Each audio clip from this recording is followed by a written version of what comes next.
Hello, I'm Bill Heran, the author of The Missing Piece. Today is June 22nd, and the topic of today is taking things as they come. The quote is just take things as they come, and as you go through life, find as much good as you possibly can, but never expect too much from life. That quote is from Charmaine Hussey.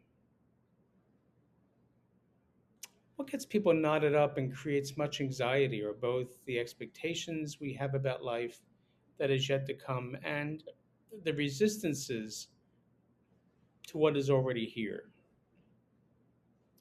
The person who takes events and situations as they come typically is more emotionally stable and doesn't usually have spikes of anger and fear. We learn from an early age to expect things, and when they don't happen, we may be mildly disappointed or show an extreme response, such as a tantrum.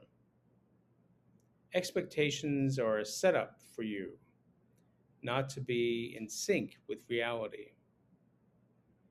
The restless mind can attempt to bend reality to meet the self centered needs of your expectations and wants, but this is fleeting and ultimately unsatisfying. Science journalist Chris Burdick wrote a book, Mind Over Mind, in which he describes the significance of the mind playing tricks with reality, with both positive and negative effects.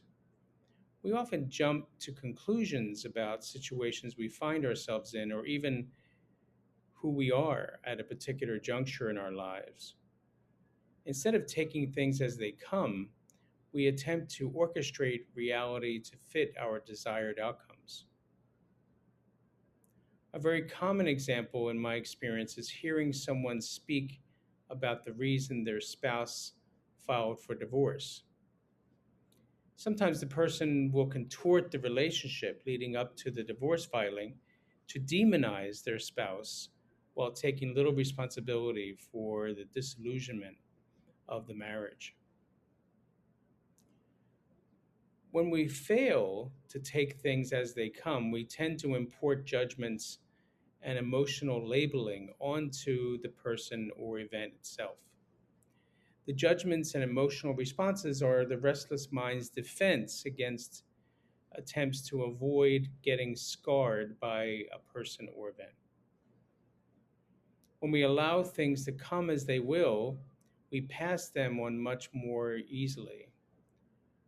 Once a story is constructed about the event, like a divorce, or it rents too much space in our heads and can become a squatter if you subscribe to the story fully. When we practice mindfulness, we can see people who come into our lives and events as happening on their own. We avoid changing the facts to make them seem better or worse to fit our story. God knows we've seen enough political drama that has shown us how to do this without much long term success.